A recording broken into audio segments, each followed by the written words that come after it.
Welcome back to another episode of Life with Lamb. Today I'm here with Todd Morgan, a speaker on mental health and suicide prevention, host of the Stigma Stoppers podcast, and CEO of Outside the Locker Room, or OTLR, a mental health charity that aims to provide education for mental health and other social issues. And I'm sure we'll get very deep into it, but welcome, Todd. How are you feeling, mate? Feeling good, mate. Really excited to be on here. It's going to be great. I mean, listening to all your episodes over the last couple of weeks, so it's pretty exciting. Far out. Any feedback? No, we'll do that after. No, it's been really good. Really interesting. What was the lady I was listening to this morning and she started seeing spirits in the hospital? Oh, and I was like, Tash. Yeah. That one was wild, but this one's your story, mate. I'm so honoured to have you on the Life with Lamb podcast. I have done a bit of a deep dive, a bit of a stalk, and had a look at the things that you're up to in the community and obviously in your own personal life as well. And I'm very, very excited to speak about it. So welcome. For the listeners, can you talk to us a bit about yourself, if you can, in about 30 seconds or so? 30 seconds or so. I think you did it pretty good in the intro. So CEO of Outside the Locker Room, took over about just over 2.5 years ago from Jake, who founded it in 2015.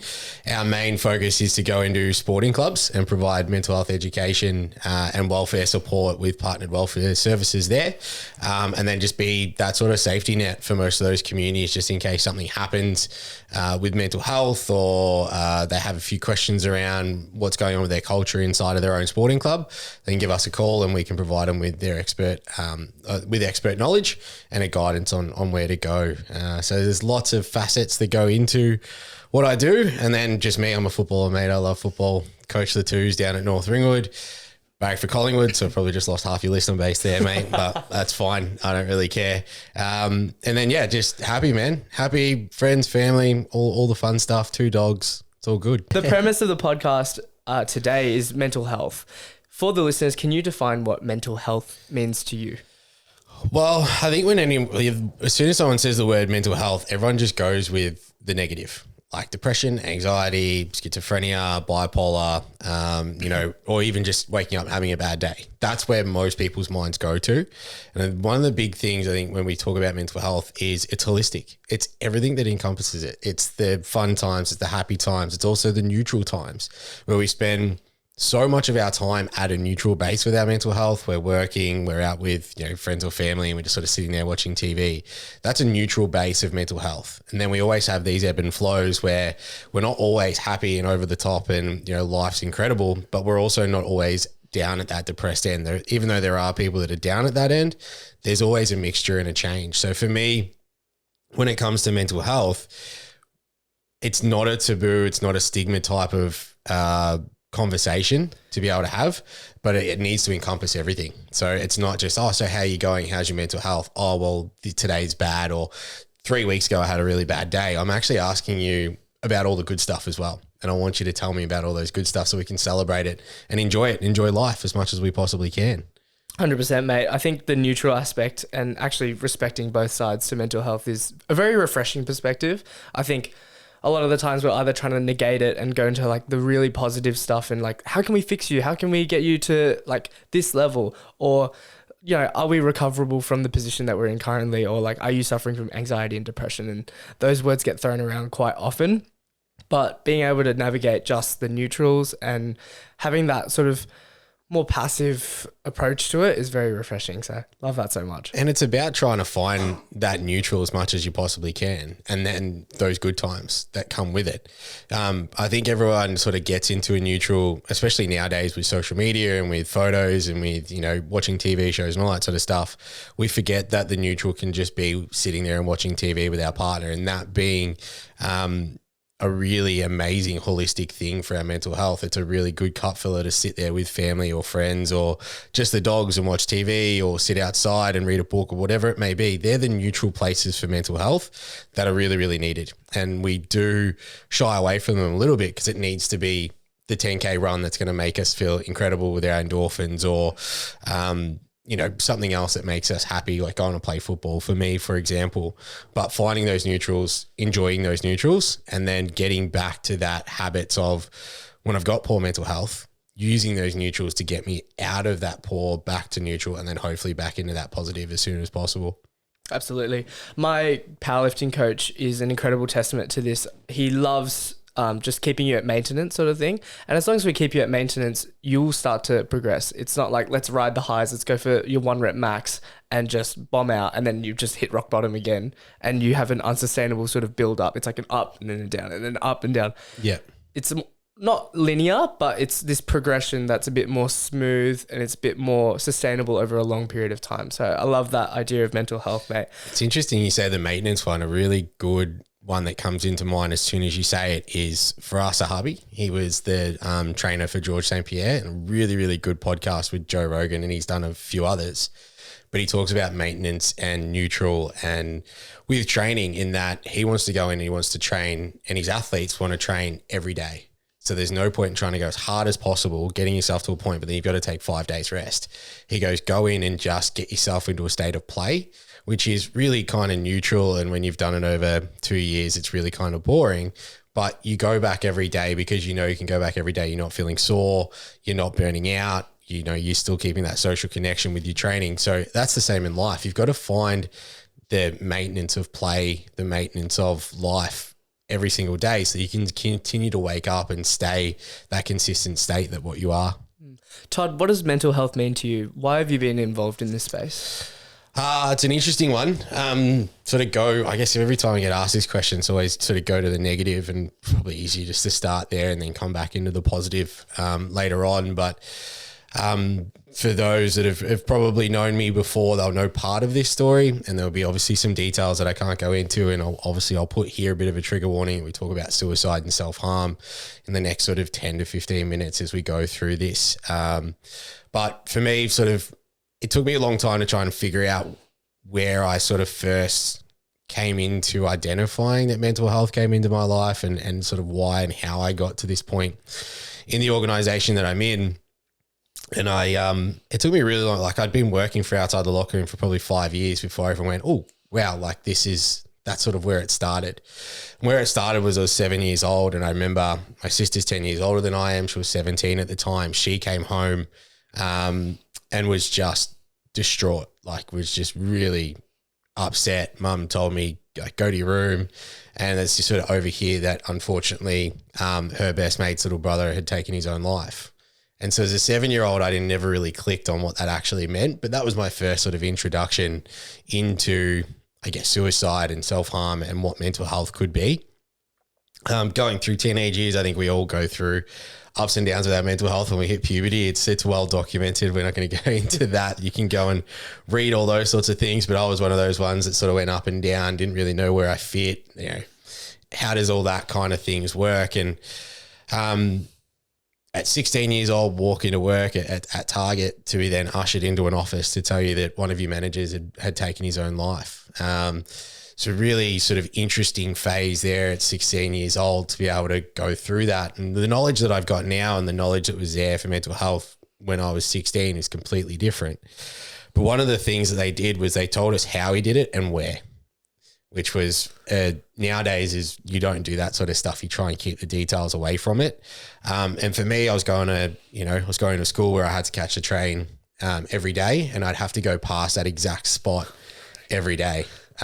So that there was really sort of the sort of introduction for me into mental health. There was a couple more people that I had known and met, unfortunately took their own lives. I wouldn't say I was close to them that had a major impact, but it had a major impact on people around me in their lives because, we were all quite young, obviously at that time. And then for me with mental health, I played sports since I was pretty much born. I was born, your name's Todd, you're back for Collingwood and you're going to play football. That's what my dad said to me. The first 3 things that my dad said to me. So 2 things came true. My name's Todd and I barrack for Collingwood, but I never really made it to AFL. I'm not very tall. And I wasn't ever really that good. So part of it, 2/3 became true. So sport's always been huge for me. And understanding the power of a sporting community and a sporting club is huge. And you've only got to obviously turn on the TV in the middle of winter to see football, rugby, netball, parts of basketball, hockey. The Olympics is coming up. Everyone sort of stops, spends most of their nights watching the Olympics. The Australian Open's just been on. Sports, huge for everybody. It's massive. And for me, it's always been really massive. I got asked what's one of your favorite memories, and it's, 2002, Collingwood v Adelaide qualifying final at the MCG. It's 27 degrees, sitting next to mum and dad. Ryan Loney streams down the wing, kicks at Anthony Rocker. Anthony Rocker kicks a 65-metre bomb goal. I don't know why I remember that, but I do. Like, I was 12. Vividly as well. Vividly. I know exactly where I was sitting. We were just underneath level 1, just underneath where the roof is. So we weren't actually in the sun. And he kicked that goal, man, and the whole place was pumping. Like, it's the loudest I've ever heard the G, and I've been there lots of times. But sport, that's the power of sport. Like, I wasn't even playing, I was watching, and it was pretty amazing. So sporting clubs have always been there for me, growing up playing footy and tennis and basketball. And at, at 20 years old, watching TV, Channel 9 News come on, and the first story was, unfortunately, a man dies in a jet ski accident, and sort of jumped onto a couple of mates and found out that our mate had passed away. And the footy club at the time I was at North Ringwood was amazing. Like, they got around us. They really supported us as much as they possibly could. And obviously a really difficult time for a lot of, blokes that are only 20 years old going through that. And then only a couple of weeks later, one of our mates at the footy club unfortunately lost his life as well. And this hit the whole footy club this time because he was really a part of it, a really incredible human being.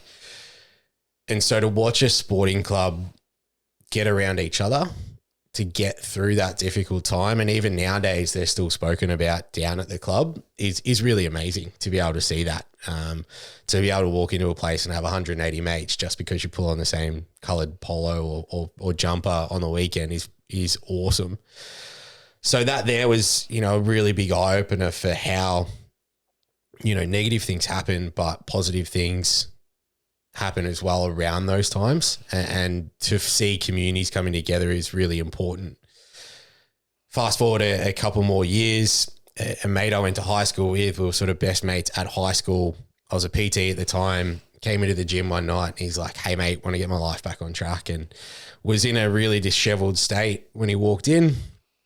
Wasn't looking too good, but then became really best mates again. He started training, turning his life around, and life would hit him and he'd only take half a step back and move forward this time. So he was really getting onto his mental health, looking at psychologists, those sorts of things. And, I ran a mental health awareness night at Dorset Gardens. If anyone's been there, it's a crappy pub, but it's got a good function room there and it holds 300 people. And he came and, saw my mum again for the first time in a while, picked her up, spun her around. They had a good chat for like 3 hours, sent me a message when he got home, like, "Really proud of you, mate. Absolutely loved it." I got to go back to the start of the night where he was like FaceTiming me to try and tie his tie because he couldn't remember how to tie his tie. So we were doing that, which was pretty funny. And he sent me a bunch of photos like, "Do I look good enough? Like, is this all good?" Like, he was just so excited to be involved in it. And then sort of sitting there on a Monday afternoon at about 4:30 and just got a message that just said, "Have you heard?" And I said, "Oh, I heard what?" And it said, "Oh, Fitzy's taken his own life." And I was waiting at the gym for him to come in. And that's how I found out that a guy that I'd been best mates with in high school and went two separate ways. And then, we sort of became good mates again later on in life, had taken his own life. Which was that one was really difficult because it was like, I'd been through it all before. Like, obviously when I was 20, I was now sort of 25, 26, been through that period of losing people. But this one sort of really hit home, and it's taken me, I think it was 7 years last year that he's been gone. And it's sort of taken me until only the last couple of weeks to actually forgive myself, to be like, that wasn't my fault.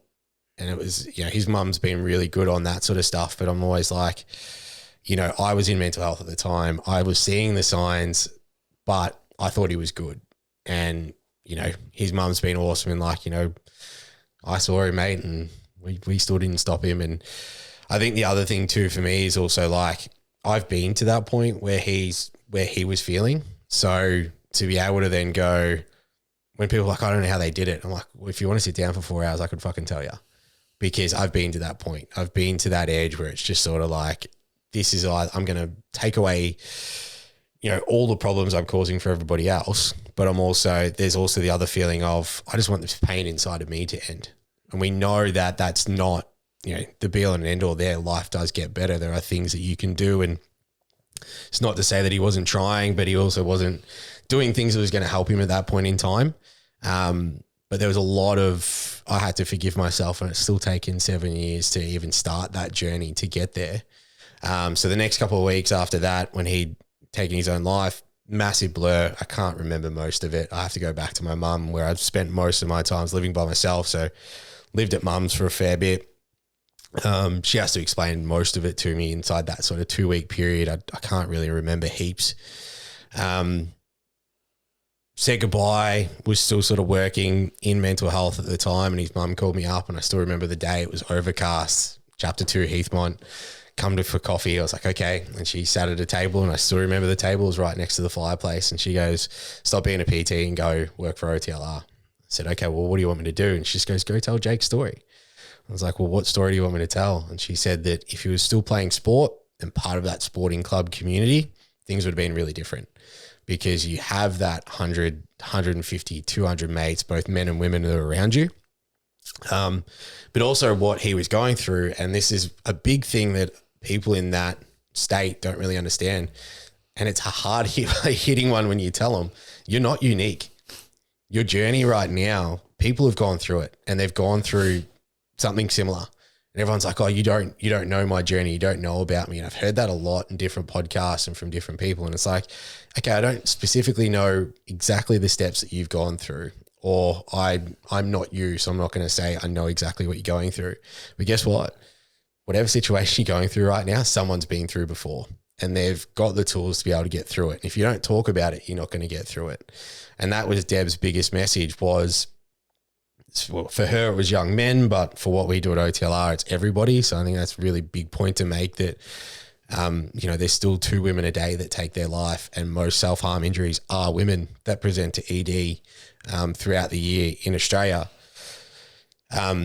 Is that you need to speak up about what you're going through, because really quickly someone in the room is going to go, oh yeah, man, I went through that and this is how I got through it. And you go, oh shit, like I'm not alone here. Like it's not, my situation's not unique. I'm not the only one that's dealing with this. And we see that at our sessions at OTLR, is that as soon as we go, cool, what are the signs? It's usually the people you would think they've never been through anything, or they've got it all figured out. They start talking up and going, yeah, I went through all these things. So that's sort of how I got into OTLR. Unfortunately lost a few more people along the way since I started there, which is hard. COVID was the worst. Watching a funeral on Zoom, mates, just would not wish that on anybody.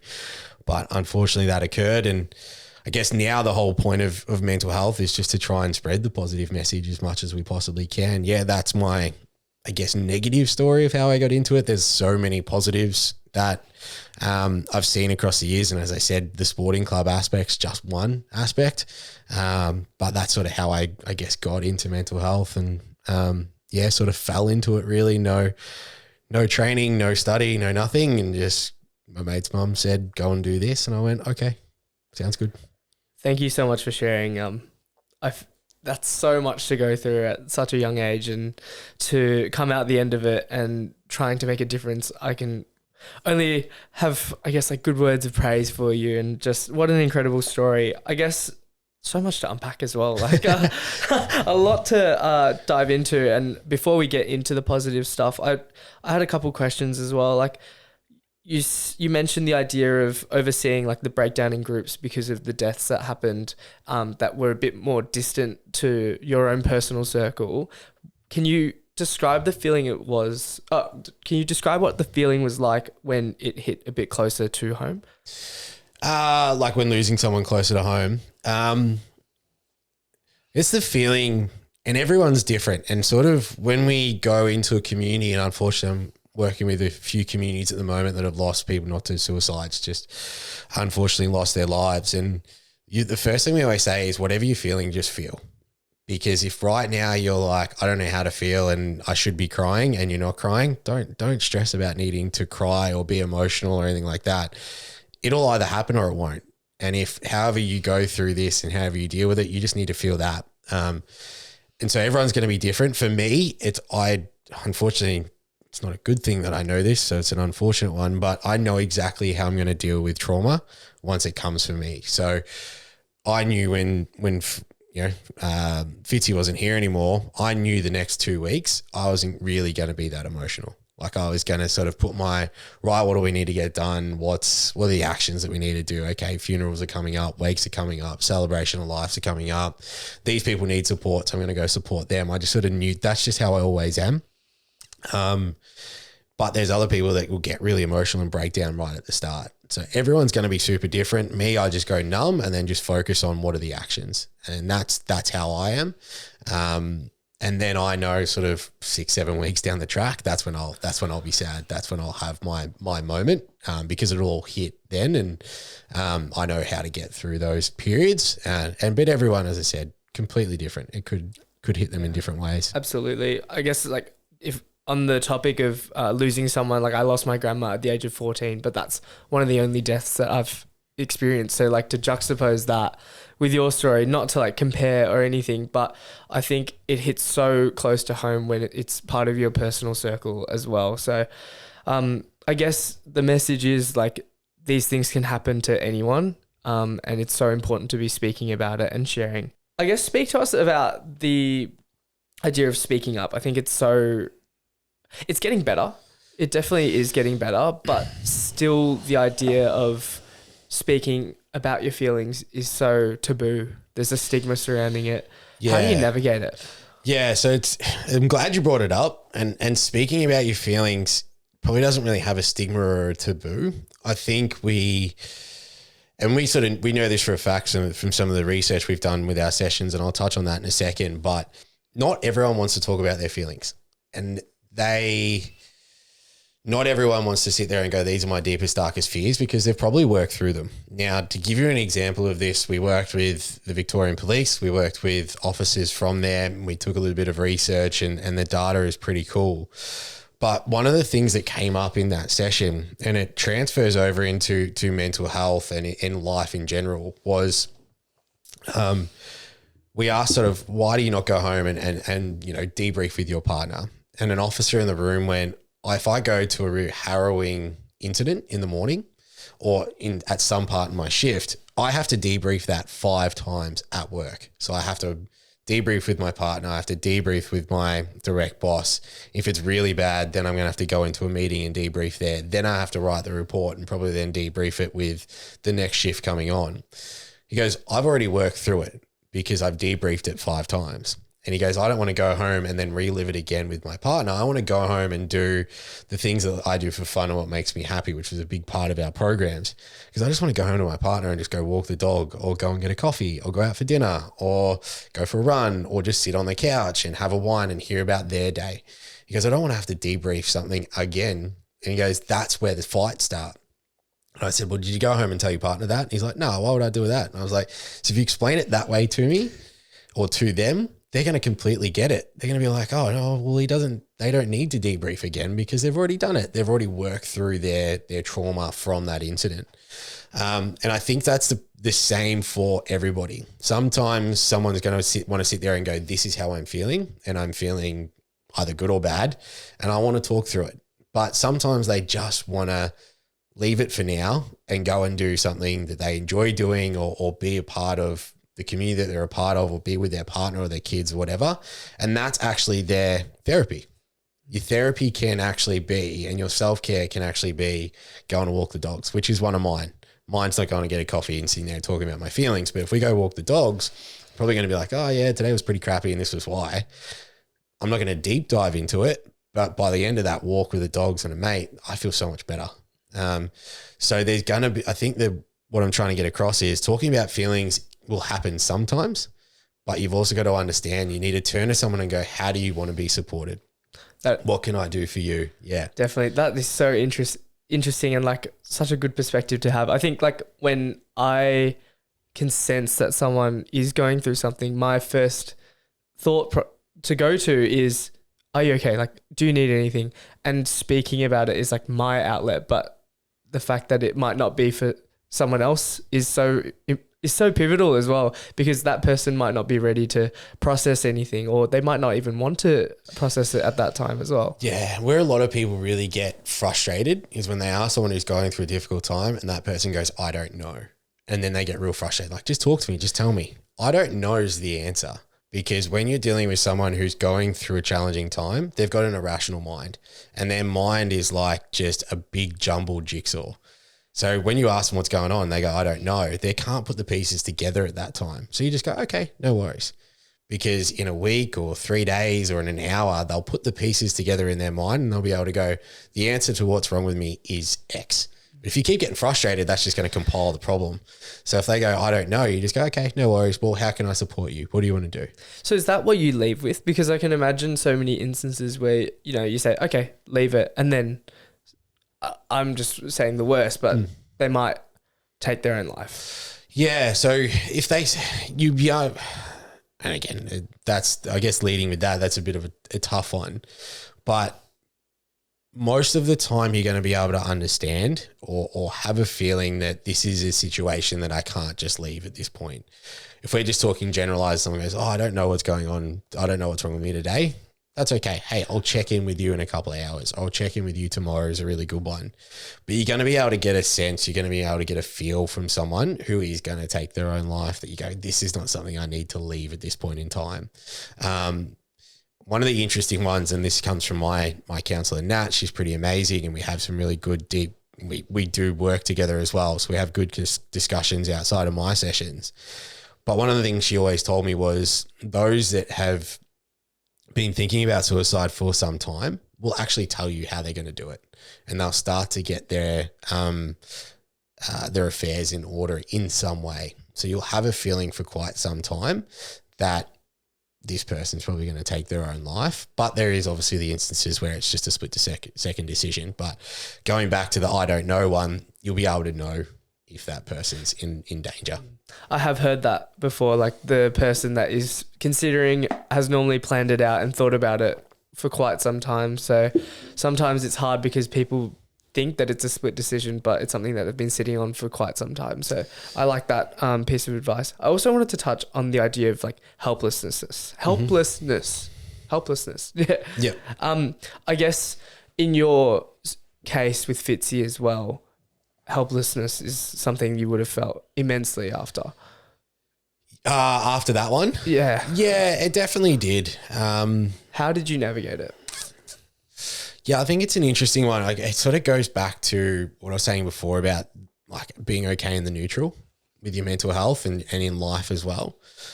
You go on social media, mate, it looks like everyone's doing something 24/7. That's not the case. Like, you can't be out on a yacht every single day for the whole life. You're just posting 17 pictures of you on the same yacht from the same day. Geez, I don't even know where I got yacht from. But yeah, navigating, I guess for me, it was always that to get through a difficult situation, you have to find action.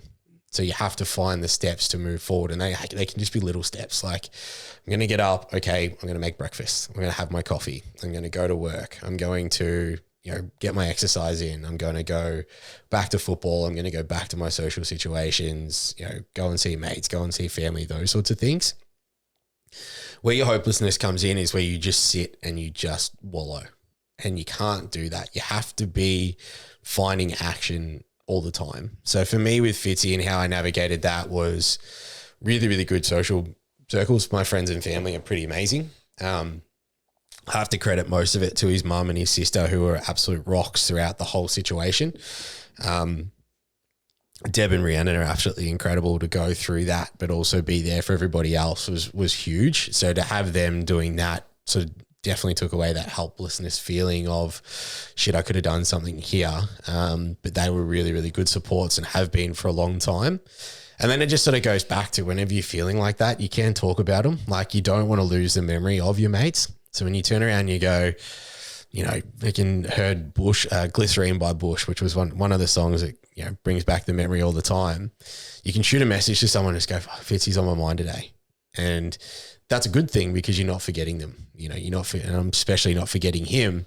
Yeah, shit, I should have done X, Y, and Z. And they're like, we've been through this circle before, Todd. Like, you got to move on. And at times, being told you have to move on is a good thing. You have to move on from that thought of being hopelessness or helplessness and get back into just the positives of remembering all the good times I had with him, remembering obviously the impact he had on my life, which isn't this whole, he lost his life, the impact is now I work for OTLR. It's like, no, he was one of the greatest people ever.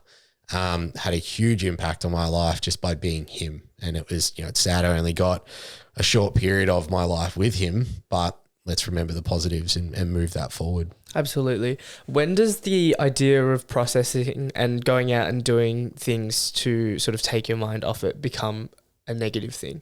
I think I see a lot of people who go through traumatic situations and they go out to, say, like partying, or they just don't stop to consider, reflect, and just come to terms with the situation.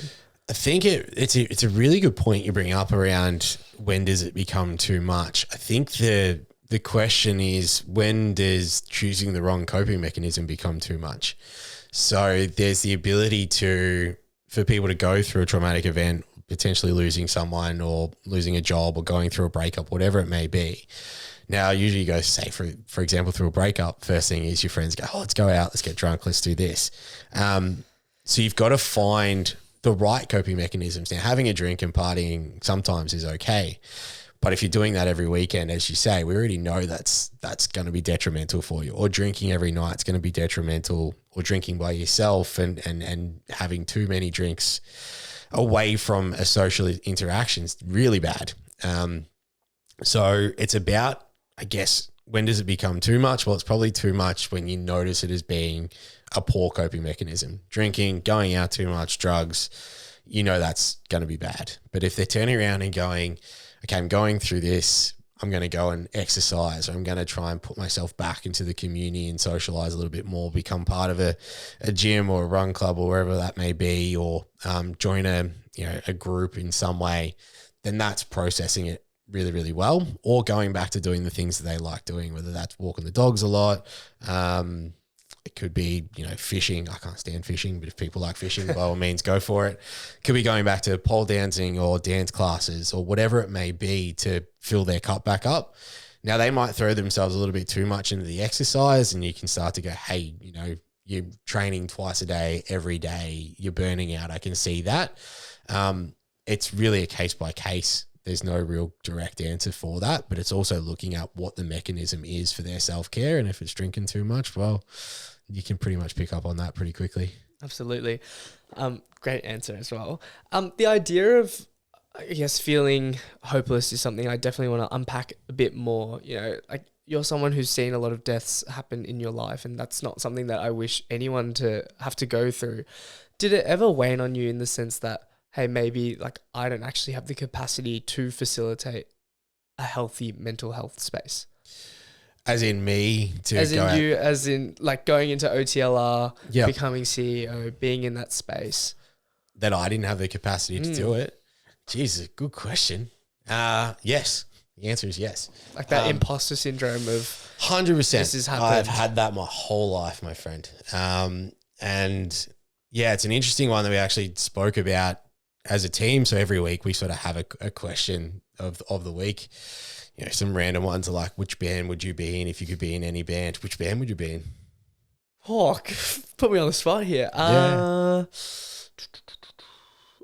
I love 21 Pilots. I don't know if anyone listens to them. They're just a bit wild and funky on screen, on stage. So I like it. Yeah. That's a good one. What about you? I had so many. I'm a massive music. I think I went AC/DC because they just rock real hard, but like they're not overly that famous. Like they could walk down the street, you wouldn't even know who they are.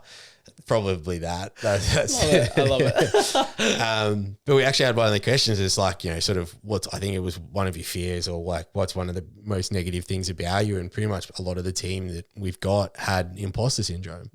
Like, why would anyone want to listen to us? Yeah, we've gone through a journey, but why are we sort of out there and doing what we're doing? And, even coming on a podcast, why is anyone going to want to listen to what I have to say? And you don't have a degree, or you don't have this, you don't have that. Well, yeah, I agree, but it's not much you can't not find on YouTube and Google nowadays. Agree. To be able to learn. So imposter syndrome for me is there. I battle with it pretty much every day. Yeah, going, how the hell did I even get here?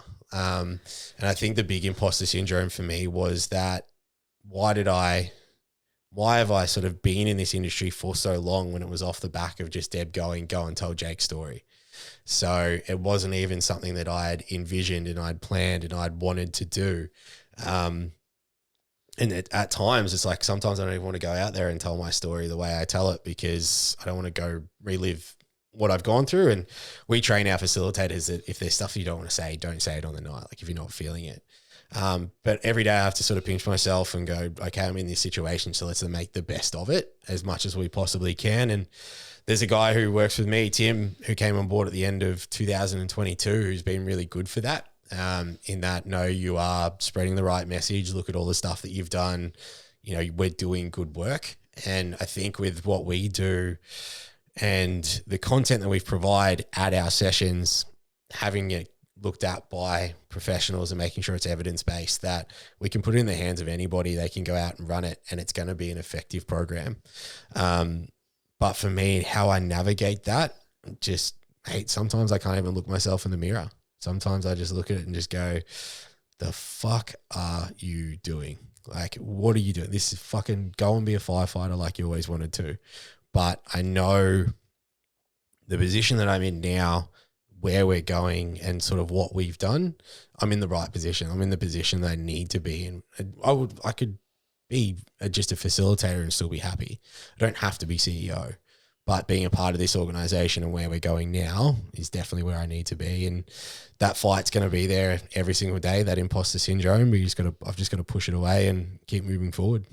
Brilliant. I love that. Let's take a little bit to dive into your own story. You speak about obviously not pursuing the university degree. I think it's an overglorified thing in today's day and age. I was speaking to my parents yesterday at the lunch table, and we were out and talking about degrees. My brother just graduated and finished high school, and his mate swapped from, I think it was a science degree to commerce. And I was like, brilliant fucking decision. Like, if you were going to go to uni, do that or do medicine or do law, because science, no offense, is not going to serve you. Nope. It's a 3-year degree of the most broad and obscure concepts, and then after that you have to specialize, and after that it's like 7 years at university and you've racked up 40 grand of HECS debt. And it's just one of those things that I think are so overglorified, and if you can find something that you want to do before that, I would recommend doing that. But mate, let's talk about your story. What was your career conversation like growing up? I know you spoke about the footy, even the firefighting as well. Yeah, mate. I was going to be an AFL footballer, to be honest. So I think my old man worked really, really hard. So pretty much 9 years target when we were growing up, didn't take a sick day just so that he could sort of put food on the table, and then move to Shell, and sort of watched him go to work at 6 a.m, get home at 6:30 at night, do that every day. And so for me, in my head, it was always wanting to sort of follow that in a way. I just thought that was really cool, like working really hard and getting the most out of life. So in high school, I didn't really know what I wanted to do. You go to those career days and you're sort of like, I don't know what's going on here. Got to the end of sort of year 11 and you're like, shit, I need to try and pick something. So I think my electives were, what were they? They were like computer skills. I can't even remember what it was, man. I was using Photoshop. I sucked. I was no good. I did legal studies. I dominated legal studies, but I was like, I did not want to do this. I want to read text every day. This is shit. So I was like, I'll just be a physio. And then someone told me that to be a physio is like 98 enter score. And I was like, well, that's a fucking dumb idea. I'm not going to get there, am I? So I went into health studies at La Trobe University. I was there for like 3 weeks. I could not find any of my classes. I think I went to like 3 lectures and like 1 tutorial. I don't even know where. Like, that place is bigger than my suburb that I grew up in. Like, it's way too big. It doesn't make any sense. You got to pay for parking. I got lost. The food's way too good. So I spent way too much money in 3 weeks. And then I got so lost that I walked into student housing. And I thought that's where one of my lectures were. And I was like, I'm getting the fuck out of here. This is dumb. I don't want to do this. So I really didn't know what I wanted to do. Went back and was just working at Target. Moved stores. It was like, it was what my dad and my sister had done. I was there for like 3 weeks. I was like, fuck this. I'm not doing this for the rest of my life, 8 hours a day. So I ended up just moving and working in a gym. I needed a job and somehow fell into that.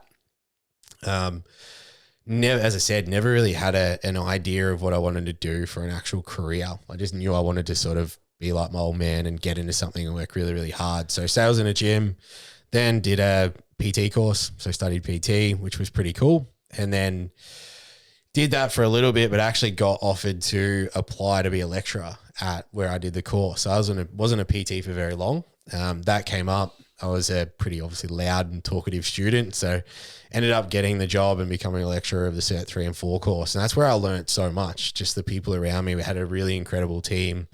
A lot of the older sort of PTs and lecturers that were there have gone on to work in college sports and ahead of American soccer teams and gone on to create their own gyms and business programs and businesses and networking things. Like, it was just, they've done some pretty incredible stuff. And for I'd me like to say you're on the same path. No, yeah, I'm not in the PT life anymore, but just to be able to sit there and just sponge was pretty cool. Throughout sort of, did that as a lecturing thing and then went back into just sort of normal PT, lectured on the side when that sort of organization fell apart. And I wanted to sort of get into the fireys.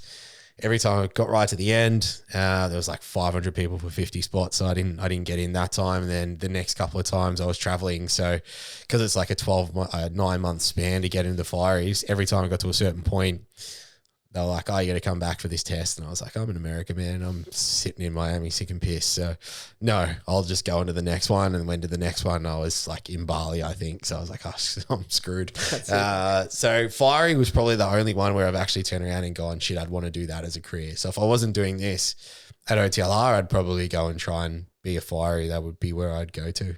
Love it. I think I love the story of like directionless. As well. Like, you don't have to have this paved pathway for you that's just so programmed and hardwired into so many students in today's day and age. And even with students, man, like going back onto the uni thing. So I was a PT through someone that I was working with as a lecturer. It was like, you can go and be a strength and conditioning coach. So I went and did that course, then went to a VFL club, and you have to volunteer your time, and you're there 3 nights a week for 4 hours with no pay.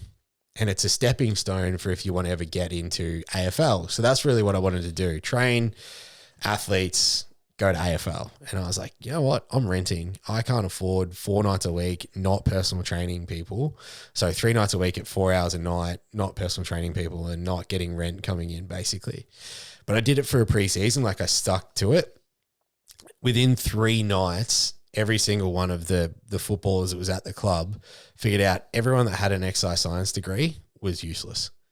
They were great in putting your GPS in and then telling you how fast you ran, but if you want them to hold pads and box, they had zero idea, or to give you a rehabilitation plan. So I was looked at as, when I first got there, like, you're the bottom of the barrel, you're just a strength and conditioning coach, just a PT. Within 3 days, I was the one everyone came to because they were like, oh, what do we do with this player? And I was like, you're the one who's been studying for 3.5 years. You figure it out. But I didn't do that, obviously help them through it. But going to get a degree and then thinking you know everything after your degree, you've done 3.5 years and you know nothing. Now you've got to go and get practical skills. I know that I have to work twice as hard because I haven't gone to uni and done the degree. I haven't done the counselling degree. I haven't done the psychology degree.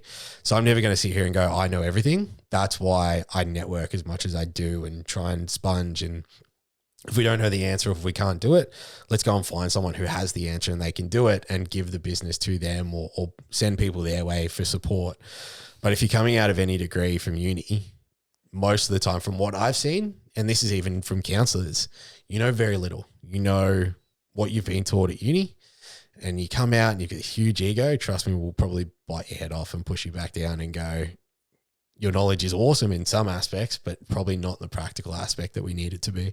I'm glad you mentioned that ego part at the end, because I think the idea of going to an elite institution, coming out the end of it and thinking you know everything and looking down at others who haven't gone to this elite institution is so prominent, and it's so prevalent across a lot of young adolescents as well. And it's just like, you're not all that as well, which is so hard for me to come and say, because I hate beating down other people and I hate being that person. But seriously, like, the ego is just out of proportion for a 3-year degree as well.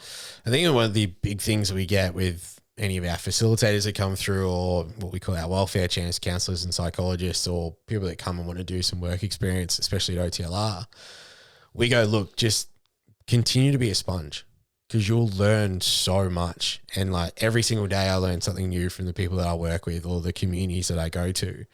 One of my big things is your 3-year degree has been great, and it's going to give you a base, and you know so much more than I do, which is awesome, because I'm going to be able to learn something from you. But if you're going to come and be a part of this organization, you still need to be a sponge, and you're more than welcome to turn around and go, actually, no, this is a better way of doing it. And if you can show me the way, and it is a better way, 100%, I'm going to do exactly what you said, because everyone's got really good ideas, and that idea is awesome, and it's going to make us more efficient. Brilliant. But you're not going to be able to tell me what's a better way unless you take your time, sponge how we do things, and then actually go, hey, you know that process you do over there? That can actually be done this way. And I'll go, dude, that's wicked. Let's do it your way. But if you come in and go, we want to change all of this, I'm going to go, sweet, thanks, see you later. Absolutely. I mean, that's the way to do it as well. I love your terminology of sponge. It's something that I think everyone should have, like the idea that you can soak up information from anyone and anything really, and any situation, experience. Maybe it can be anywhere. And my cousin's a really good example. Got absolutely no social media, and he actually said, we're talking about social media one night, and he's like, you can people utilize social media for the mind numbingness of it, or you can utilize social media and TikTok and Reels and all those sorts of things, and you can utilize them as education. And so when you're flicking through, like we all do, we get stuck into a 15-minute flick through, and we're watching 60-second videos, which are quite interesting. He goes, but you can actually learn so much inside that 60 seconds. And I actually stole that from him and then utilized an activity we do at OTLR, which is you've got 60 seconds to tell someone what you do for fun, what makes you happy. And then you've got to flip and do the same thing. And then we go, right, now you've got 60 seconds to tell someone how you like to be supported, and then flip and do the same thing. We're like, who's just learned heaps inside 2 minutes? And everyone puts their hands up. But one of the things that I saw in one of the reels, and this is where you can sponge from anywhere, was one of the things that came up the other day was a podcast, and they were talking to the host of the podcast. The host, like, my mind goes way too fast. I overthink everything. Like, I meet someone and I can envision how our relationship's going to be for like the next 10 years. And like, this is just how my mind goes. And I'm like, holy shit, I do the same thing. Like, that's just how my mind works. It goes way too fast, and I really struggle to slow it down.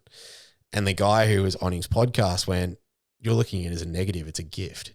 And I sponged that. It's completely changed my life. And that happened just before New Year's. And I'm like, holy shit, it actually is a gift. But you can sponge from anywhere. So you can sponge from Saturday night drinks. You can sponge from Wednesday breakfasts with mates. You can sponge from the TV. You can sponge from a book. You can sponge from a podcast like this.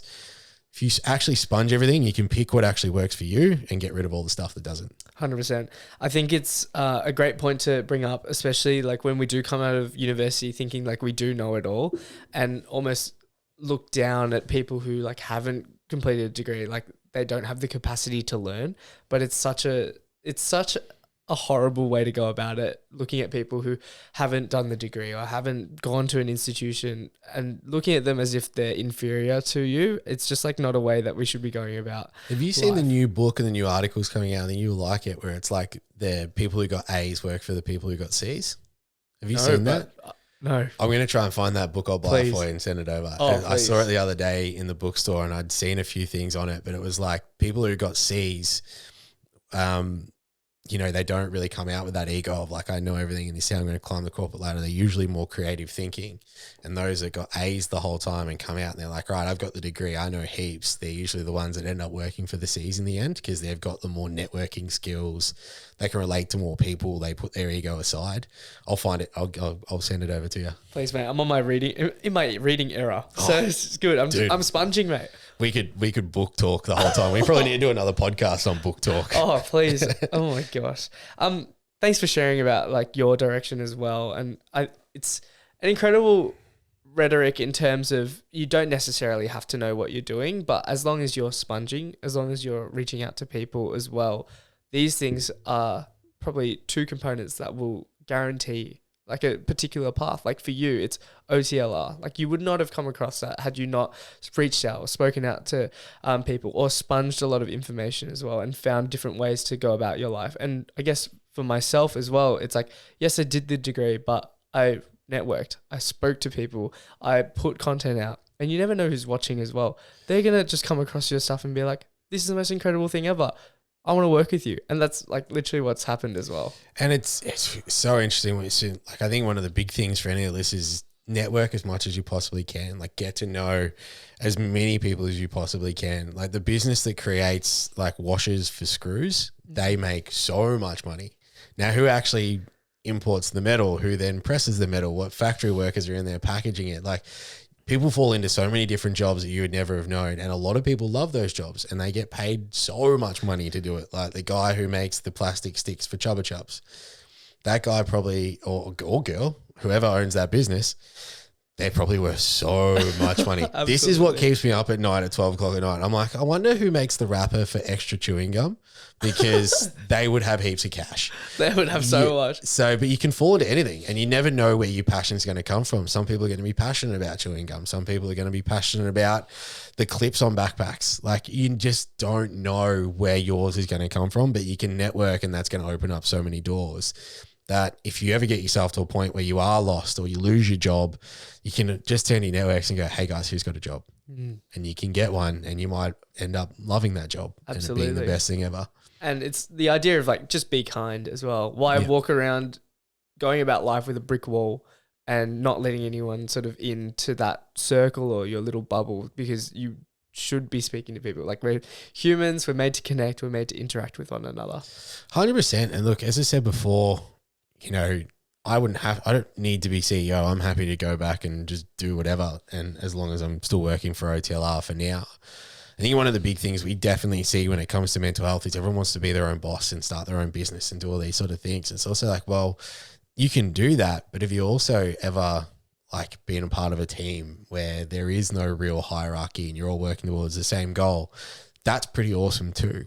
So for young kids that are out there, yeah, you can go and get the degree at uni, or you can go into a job. Sometimes working for someone else isn't that bad. You don't have to have the stresses of where we're going to get our next bunch of money so everyone can get paid, or how's this business going to survive, which happens with a lot of business owners and CEOs. So there's positives and negatives to it, but working for someone else is sometimes pretty good. Like, absolutely. It's something that I'm coming to terms with as well. I used to have this very like bullish idea that, you know, I wanted to be my own boss. Like, I wanted to host this podcast and make revenue from that and everything. But it's like, I need to still acquire skills and sponge and learn, how do I scale? Like, who do I need? What team will I be able to build if I'm reaching out to different people? Everyone has different skills to offer. And as long as you're aligned, I think that's like so important as well, especially like coming from you, the CEO as well. Mate, let's talk about OTLR. You've been CEO for the past 2.5 years. What would you say? Let's go from an optimistic point first. What's been the best thing about it? Oh, it's got to be the community. Like, the community at who I work with directly every single day is amazing. They all have the same vision. We want to reduce suicides. That's the whole thing. So in 10 years' time, we hopefully don't exist and I can go and be a firefighter or cut grass. I love cutting grass, man. I don't know why. I love cutting grass. I love mowing the lawn. Like, the smell? It's just the whole thing, just like cutting the grass, making sure the edges are nice. Like, I don't know, it's weird. I get it, but I rate that. Dude, I love it. It's like a meditation. I can't sit there and meditate, and people sit there and they do the and they yoga and all. I don't want to do that. I'd rather cut grass. Therapeutic. Yeah. I feel like, lining it up and everything. Yeah, making like you actually watch it from going long to short. I'm like, that's the most satisfying thing ever. Did you cut hair?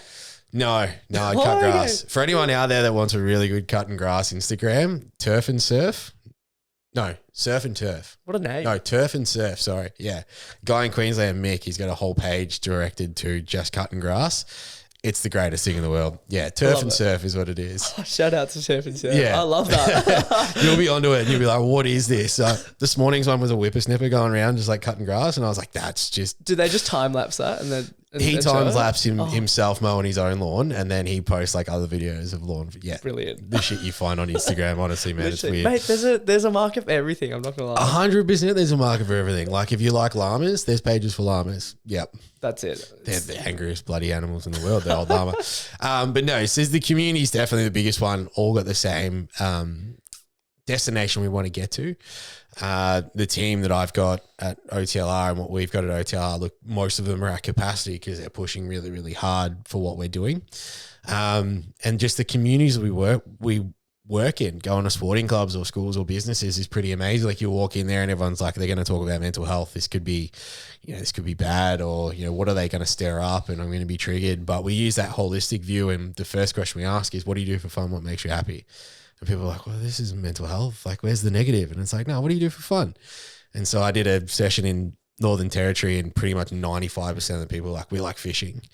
And I was like, oh, so fishing's good up here. And like one guy literally looked across the table. He's like, do you like fishing? The other guy's like, do you like fishing? And they're like, we should go fishing. I was like, you guys are dickheads. Like you've never spoken to each other, and the fact you both like fishing. Like this is why we're here, because everyone has pretty similar things they do for fun. What makes them happy? So you're not unique. You're not unique. No, your journey is not unique. So that's that, walking into a community. I was in Shepparton last week, walked in. By the time I walked out, I felt like I was part of their sporting club. And that happens every single time we go and run sessions, or you walk into a business and by the time you walk out, you feel like you work there. Like that sort of stuff's really amazing. And we're not life changers. We're not going to walk in there and solve your problems. That's just not how our program works. We're very basic, very simple. But to be able to sort of, walk out of there knowing that those 30, 40, 100 people are now closer to each other because someone actually went in there and went, hey, what do you do for fun? What makes you happy? Or how do you want to be supported? And they start asking themselves that question is pretty cool. Sometimes you need that though. I found bringing it back to a uni context, like when we were on Zoom, no one would open their mouth, and it's just like break the ice. Like ask people what they like to do. Like we're all here for a reason, like it's either to tick off that box or you actually want to excel in that space. So make the most of it. And that's why I got a tattoo of a magpie on my hand and a semicolon, because their conversation starts when you shake someone's hand. They go, is that a magpie? And you're like, mate, talk to me. 2023, let's have a chat. And they're like, 2018. I'm like, shut the fuck up, all right? Well, fuck yourself. So I got tattoos on my hands like that. Like my mom hates them, but that's their conversation starters. And it's one of the things that I do a lot in my sessions is I go, right, who said hello to everyone in the room? And no one ever puts their hand up. And I'm like, right, you're going to go or get up and go and say hello. And everyone's faces drop. And they're just like, we're 20 seconds into this mental health thing. This guy's a fucking wanker. And the first person they say hello to, they're smiling. By the end of it, we've got hugs and kisses. We've got dudes kissing on the cheek. We've got, people tapping each other on the ass, because it's sporting clubs. This shit still happens. And they all sit down and then they all continue to talk for the next 5 minutes. And I just let them talk until they all go, oh, we're going to start. And I was like, by saying hello to every single person, look at what we just created. You guys all started talking about different things. You're all smiling. You're all laughing. No one's sitting here sad because they now feel included. And I got a phone call from a mate last week and he was like, man, I hate you. I was like, why? And he goes, I just went to a new footy club and they all come and said hello. He goes, I don't know anybody's bloody names because 60 people accosted me and said hello. He's like, you've done a session there, haven't you? And I was like, yeah, I have. And he goes, mate, they did it though. Every single person said hello to him. So it's a real simple thing, but like seeing that sort of stuff and hearing that sort of feedback, that's one of the best things. So fucking good. It brings me back to my coach. His name's Ego. Sick fucking name. That's a great name. Such a cool name. Workshop Gym shout out. He raised some pretty good clients or kids, I would say. Like I was part of the Young Guns program there, and every single time a new client would walk in, he'd say, go say hi. Like shake their hand, go say hi, look them in the eye, like ask them how their day was. And that has just stuck with me for the rest of my life. Like I will go and say hi to people, and it's such a hard thing nowadays. I don't know why. Have you seen that? I think the people that make it hard is the people that don't go and actually do it. So if you actually go and say hi to people, they're usually pretty receptive to it, unless you say hi to someone's girlfriend or boyfriend and then you just hands up, mate, just start blocking punches. Hopefully that doesn't happen anymore. But I think if you're talking about, say, going to a gym or going to a new sporting club or going to, say, a run club or a park run or something like that, if you walk up to someone like, hey, how you doing? How long you been doing this for? It's the easiest icebreaker ever. Just, hi, how are you? How long you been doing this for? I'm new down here and I don't really know anybody. Most people are going to be like, oh, cool. Like, where you from? What do you do?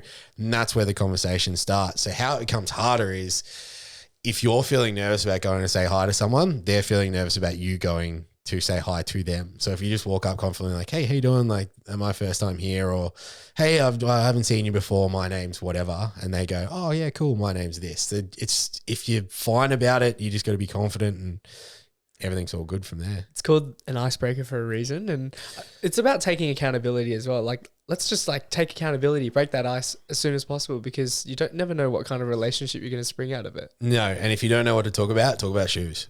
Ooh, like okay. just pick something random, like, oh, where'd you get your top from? Or like, where are your shoes from? Trust me, OTLR. My top is from OTLR. Shout out. I forgot to plug it at the start, but yeah. Mate, you go to a gym and ask them where they go. Like, if it's, hopefully they're not like rundown shoes, but if you're like, where'd you get your shoes from? Like, I need new training shoes. Like, everyone wants to tell you about their shoes. Oh, these are shit. Don't get these. These are the worst for squatting. Or like, these are the greatest things ever. Like, they've made me run so much faster. Shoes or clothes is usually the way to go. Rate that.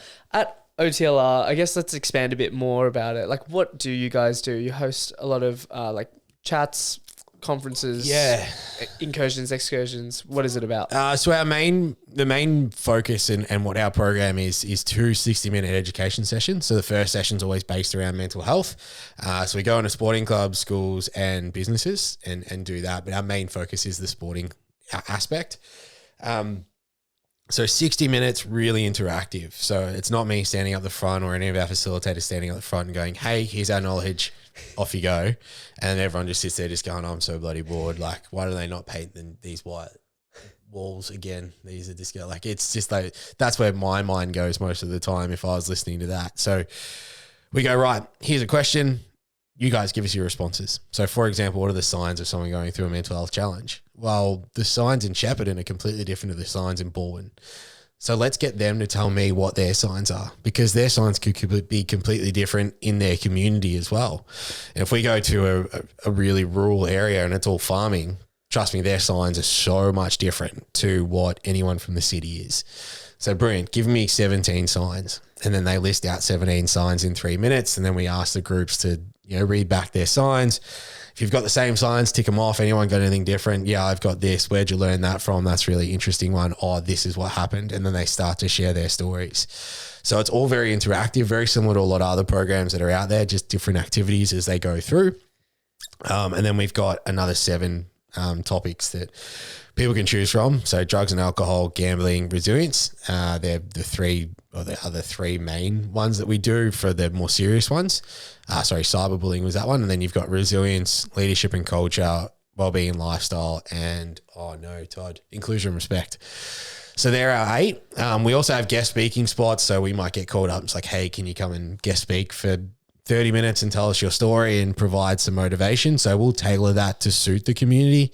So if we've got a business that goes, we're really looking at leadership and like, this is why, because these are our emerging leaders, or we've got all of our store managers here, we'll completely tailor it, utilizing the content from our 8 other sessions, put it into a modified topic, and then go and provide that, our background, our story. So I've told you the negative story. If it's a positive day, I'll completely switch mine, talk about the positives of sporting clubs and community and all those sorts of things. Then we've got obviously all your marketing and social media. So that obviously people love that sort of stuff. They're usually flicking through social media. So that's usually pretty good. But the big thing for us is the welfare aspect that we provide. So we've got an app. Everyone can download the app. And then inside that is connection to a counselling service they can go to. So if you're regional rural, you might be 3 hours away from your closest psychologist. They're booked out for 12 months. They cost $350. You're like, what do I do? Well, silver lining from COVID was everyone knows how to use Zoom now. So you can actually jump onto a Zoom call with a counsellor and you get support. All you got to do is press a button, fill out expression of interest form. They'll give you a call. You set up your time and away you go. So that's where, we're talking about if you don't have the knowledge, sponge. Well, we didn't have the knowledge and we didn't have the resources to create that at OTLR, and it's very expensive. So we went, well, what business will do that? And we went and found that business and we network with that business. So when someone comes through, we go, well, they do that really well. So go to them and that's what they do. Very similar to a couple of other organizations that we work with. You know, if there's a suicide or a self-harm injury in any of our communities, and touch wood, doesn't happen anytime soon, but they, you know, will pass that community's details on to an organization we work with, and they'll go provide that support to them. So they're not coming to us and going, they've gone, oh shit, we've had a suicide, what do we do? And we go, well, we've actually got the right place to go to. Whereas in the past, what we used to do was, you've had a suicide, okay. Like we weren't providing anything because we didn't know what to provide. And if we were going to provide something, we have to make it up on the spot. Whereas this organization, they've done the evidence base, they've got the people trained. So we go, yep, they're the best of the business. They can provide you with the specific support you need for that self-harm or for that suicide. So that welfare aspect's really important for us, because it just adds a layer of what we call a safety net around communities. So if we get a phone call from a community, hey, we've had a young person who's self-harmed, what do? We go, right, here's some guidance. Is it really bad? Yes, it is. Brilliant. Here's an organization you can call who are going to be able to provide you with specific support for that situation. Then we've got the clothing brand that just started. You're wearing the t-shirt now and the hoodie down there as well. So we'll start to push that a little bit more, but you know, just to try and build a little bit more awareness, and then different events that occur over the year, you know, charity matches and that sort of stuff. But coming up in March is our big one, our Mates in March campaign. So 9 days of 9K. So any 9 days in March, go and run or walk 9Ks. Got to do it with a mate. That's the whole point. Start a meaningful conversation when you do it. It's pretty surprising the conversations you have when you're running and you're like, I'm going to die, but you're not going to die. It's fine. Like, you're not going to pass out. You can talk and run at the same time. It's pretty interesting what the body can do when you need it to. Or you can pick your own challenge. So for me, I'm going to do 90 push-ups a day. I'm not going to drink throughout March. I'm going to play 9 hours of golf just because I like golf, and why not? And I'm also going down to a local golf center that's got a simulator. We're going to hit 900 shots to try and get a hole in one. Yeah, a lot of mates that like golf. So we're just going to sit there and have a good afternoon, 5 hours of just like, let's try and get a hole in one. Pelting it. Yeah, just try and pick one hole, one par 3, and just like, can we get a hole in one? So, oh my Lord. Anyone can pick your own challenge. Our national manager, Tim, he's going to run for 9 hours. So he's starting at 3 a.m. in the morning and finishing at 12 midday. He's going to run for 9 hours. Yeah. Just nuts. It's not going to be very fast. We've already we've already covered that. He's holding a sub. Yeah, no sub 4Ks here, minute Ks. But so everyone's got different challenges they're going to do. I think one of our ambassadors and facilitators over in WA, Sally's getting her swim club, and they're going to do 9 hours of swimming. So just get 2 lanes and just have someone going for 9 hours in those 2 lanes. So you can do whatever you really want. If you want to just get one, you can do the 9 days of 9K, but you jump onto our website, register, get a singlet, and then fundraise, because as a charity, we're built on donations, man. We're built on fundraising. So I'm keen to sort of get into that aspect as well.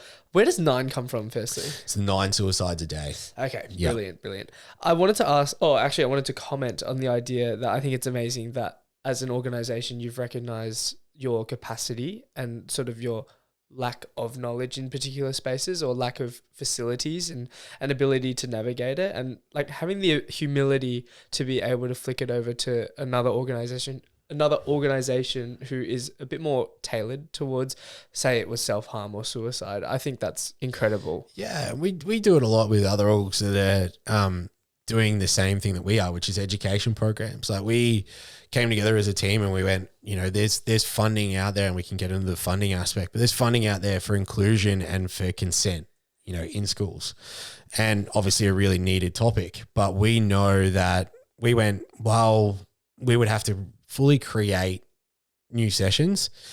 Do we really want to go down that aspect? Are we experts in this area? And the answer was no. Like, we'd have to do a lot of training to be able to create those sessions and then get that funding. So when we do get a phone call from a school and they're like, hey, we want, you know, a consent and an inclusion session, or a gender equality session, sorry, not inclusion, we go, okay, look, we don't really do that. Tomorrow Man, Tomorrow Woman do, or the Man Cave do it really well. So we don't go, no, we'll just tailor it and we'll just go and get it just because we want the money. No, hey, these organizations over here, they do it brilliantly. There's also, Mindful Oz has a great primary school program that Matt and his team have created that's absolutely incredible. We don't go to primary school. So if we go to primary school, we just go, hey, Mindful Oz, they're killing it. They're rocking it in that aspect. They do a lot of other amazing things too. And so do those other organizations. But right now, like if you want primary school, go to Mindful. I love that so much. It's about like supporting local organizations and people who can do it better as well and having that humility. I love it so much. Talk to us about running a charity, mate. Like we're in a very capitalist society. Everyone's sort of out there to either get a wage. The idea of buying a house is so scary for young adolescents as well. We might not even be able to unless something changes in the near future. But everyone's sort of chasing money and chasing an income, having a steady stream. What's it like running a charity? Where does the income come from? Funding? How does it all work? Yeah, I fell into the trap when I took over as CEO to run it as a charity, whereas I really should have been running it as a business from the start. And I was sort of like, okay, this will be really easy. We'll find funding, like not really easy, but we'll find funding and that's sort of how it'll be. Whereas my mindset should have been, hey, I know how to run businesses, so let's run it as a business. And that's been a flip for probably the last year and a half has been, I need to run this as a business rather than just running it as a charity. So really for anyone out there that doesn't really know how a non-for-profit works, whatever money you come in has to be spent where your non-for-profit's mission is. So if we get $100,000 in, we have to put that $100,000 into potentially wages, which is where a lot of your donations go to because you need people to organize to then actually go out and run the sessions and all of our core staff run our sessions. So to maybe go to their wages to then go out and actually run programs. And that's where the difference in terms of percentage really comes in. So if you go to someone like a Beyond Blue, they have to have a lot of administration because they're such a big organization. So you may be donating to Beyond Blue and your money may be going to pay for someone's wage, but what they're actually doing in that business or in that charity allows the charity to still survive. So that's where people are like, oh, I don't want to give to a charity and just go to someone's wage. Well, actually, what that person's doing is actually really beneficial so that there's other people in the organization that can make the impact. Not everyone can make an impact in an organization. So as a charity, as a non-for-profit, you have to show where that money's going. But without donations and without fundraising, charities do fall apart because it is really difficult to at times go out there and go, here's a service and here's a product. And they go, you're a charity? And they go, yeah. And they're like, oh, cool. So we're getting it for free. Now there's some organizations out there that have really good donors. So philanthropic donors, we've got some really great philanthropic donors, but they like to be silent, which is fine. And then you've also got government funding. So the philanthropic donors that put money in, sometimes they go, we want it to go to this certain area. They may go, I want it to go into northern New South Wales. So we can only spend the money in northern New South Wales. It's just how it is to be able to go and provide our free program there or our resources into that area. For other donors, they just go spend it wherever. And sometimes we might go, well, actually, we can't provide free programs because we've got to be able to budget that money to go into wages or go into marketing or go into something else. So we have to move that money around. So it's still like running a business just without the profit aspect. The profit aspect, yeah. As well. So we don't get bonuses. Yeah. So whatever your wage is, your wage is. If we say turn around tomorrow and we got government funding and we get say $1 million a year for government funding, then we've set it up that we can turn around to most communities and go, well, our program's free. Whereas right now we're still a fee for service. So it still costs to run our program. So if a sporting club comes through and goes, we want to do this, we go, look, it's going to cost you this much. You can go to your local council. They usually have grants that you can apply for as a community, as an organization in that community, and that'll cover our fee. But for a lot of what we do, going to a community or going to an association or sporting association and going, this is how much it's going to cost for all your clubs, they go, yeah, not a chance. Whereas if we had that funding come in and had those really big donors, we could turn around and go, we can provide our program for free to all your clubs. And we know how much, we know what that limit is, and it's not from what we know in the market research and from talking to government, we know it's not expensive. We know for what we do, we're very efficient. but it's not very expensive at all. But non-for-profits are really interesting places. If you're thinking about, I really want to donate to whether it's us or to a charity, trust me, please donate, because that money goes so far to that. A lot of the donors that we got last year, we were able to turn around and go, okay, we can actually give free programs out to communities that really, really need it, because we're really good with our other revenue. Yeah. So speaking about donations, I think a lot of charities and non-for-profits are like, your money goes so far, or like more than like those phrases. And that's, I completely can understand why. But Z asked a really, really good question. And he asked, like, what are the impacts of different tiered donations? So for example, what could $10 bring, $20 bring, $50, $100, X amount bring? Yeah, it's a great question. And it really depends on the organization you're giving to. So for large charitable organizations, $10 is not going to do much at all. For us, multiple $10, if we get $100, then we're going to be able to put someone who really needs it through that welfare support. So we're going to be able to go, cool, we've got someone come through. We know that they can't afford it. We can go, okay, yep, we'll pay for that one, and away we go. So the bigger you get, the harder it is. And I think the hard part on it is that what a lot of people don't understand is lots of little donations end up being lots of money. So if you've got 100 people that give $10, that's $1,000. So that's a really big aspect to then go, well, with that $1,000, we can actually do a fair bit. If it's OTLR, we can do a fair bit. We can run one of our sessions in a community that needs it. We know we can actually just take that money and go and do it, and away we go. For a big organization, who knows? It may just be a drop in the water and they go, cool, let's just add it to the pool. But the other thing, if you are going to donate, is trying to really research, well, what's the actual impact that organization has created? So for me, and this is going to get super controversial, and you can ask a bunch of questions on it, or people can get angry, but there's been a lot of donations going to mental health, and there's been a lot of donations going to mental health organizations, big and small. There's a lot of small organizations out there that do some great things, and they've definitely saved some lives, but also aren't doing the things that big organizations do that probably need a lot of donations coming in as well. Suicides are still going up. So we're all fighting over, all mental health organizations, we're still fighting over a small amount of funding, and we're fighting over people in the community that are struggling with the cost of living. We're asking them to donate. And we're still fighting over all those same people, but suicides are still going up. So what's the actual impact of your organization? Now, I can only talk on what we do, in that if Mates in March goes really, really well, we haven't had a suicide in any of our connected communities for 2.5 years. So we know the impact that we're doing is going great, and we can get out to more sporting clubs and schools and businesses. Awesome.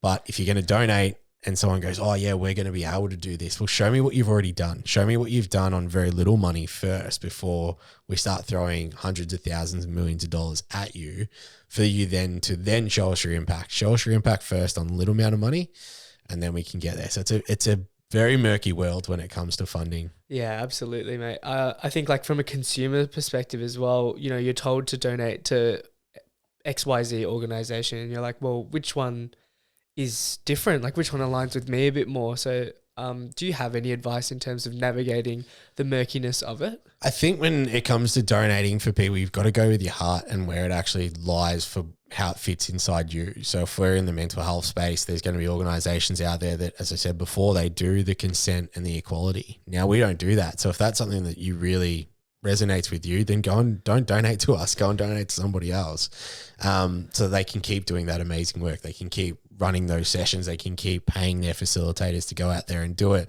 They can keep paying their researchers to find new evidence-based ways of getting that education across the right way. As going back to that, it pays for a wage. You may pay for a researcher who researches to find new and better educational ways of doing things. If sport and, drugs and alcohol and gambling and, inclusion, respect and leadership and culture resonates with you, then donate to OTLR. We know that we've got 37 sporting associations around the country that want our program in their communities, but they all can't afford it.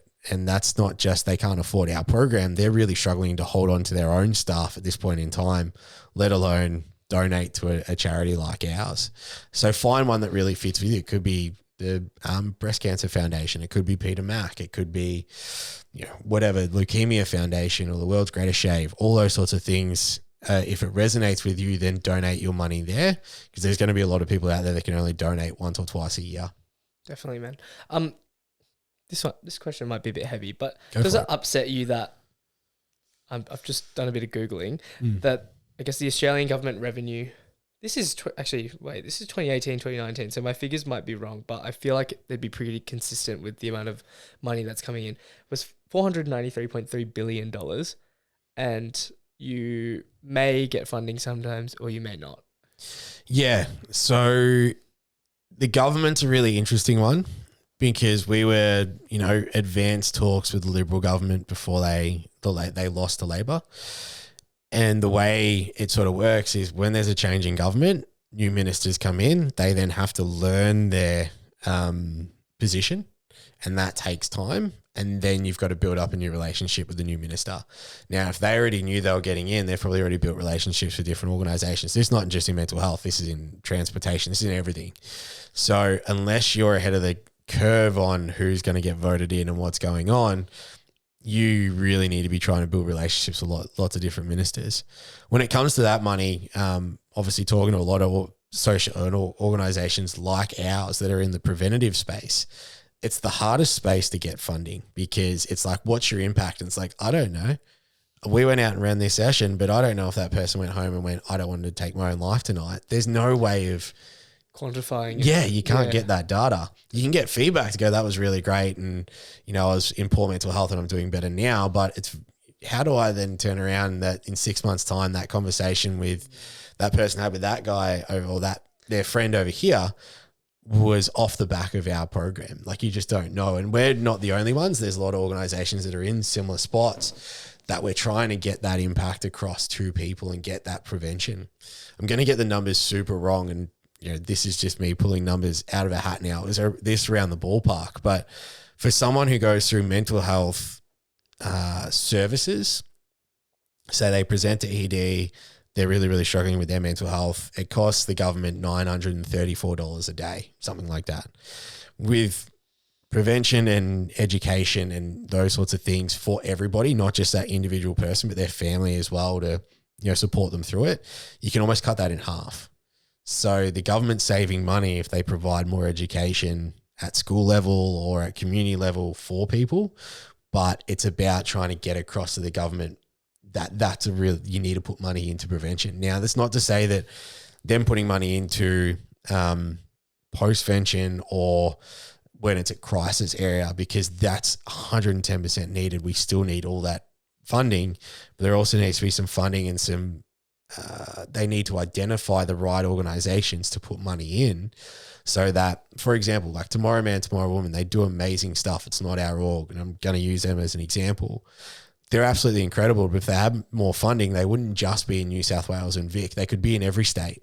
So if they were in every state, now we're talking that the impact that they create, and they do fly around the country, but the impact that they could create would be so much bigger than just them being based in New South Wales and Vic. Now, another one is the Man Cave with Hunter Johnson and his team, absolutely incredible.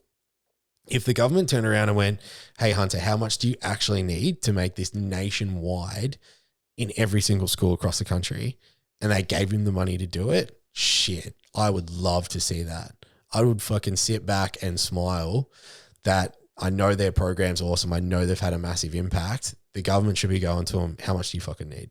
Yeah, it's hard to have that like holistic and actually more that foresight as well, particularly when you're in government as well. I'm not too well versed on it, but it's one of those things that I'm just like, oh, they obviously provide the funding. They're the ones that are giving the tick of approval to be like, yep, we can give you that money. And it's really hard as a charity as well when I guess we're in a state of inflation and the cost of living crisis is very apparent. So people are more likely to hold on to their dollars instead of be altruistic, be philanthropic. And that's where corporates come in, or small business owners.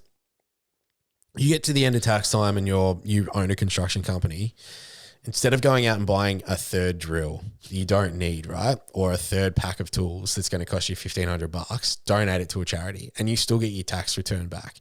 Like you still get a tax deductible receipt. Oh, is that an actual thing? Yeah. Oh, cool. So there's tiers to charities. There's DGR 3, which is just your foundation. So you still run like a business. You still got to pay tax and GST and all that sort of stuff. DGR 2, you can get some donations come in, and then DGR 1, full donations from anybody will give you a receipt and you can claim that back on tax. So it's tax deductible receipt. So that's pretty awesome to be able to do that as a DGR 1. And that's when, if you're ever going to donate to a charity, make sure they're a DGR 1 first so that you can actually claim that back.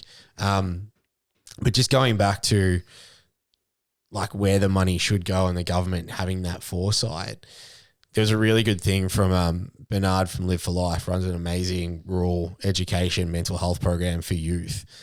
And he said, he brought it up and he explained it really well. He's like, we're all, say, 22 charities fighting over a silo of one bunch of funding, right? And it was really good. It was like, he put a couple of people off, but I was like, that's an awesome way of looking at it.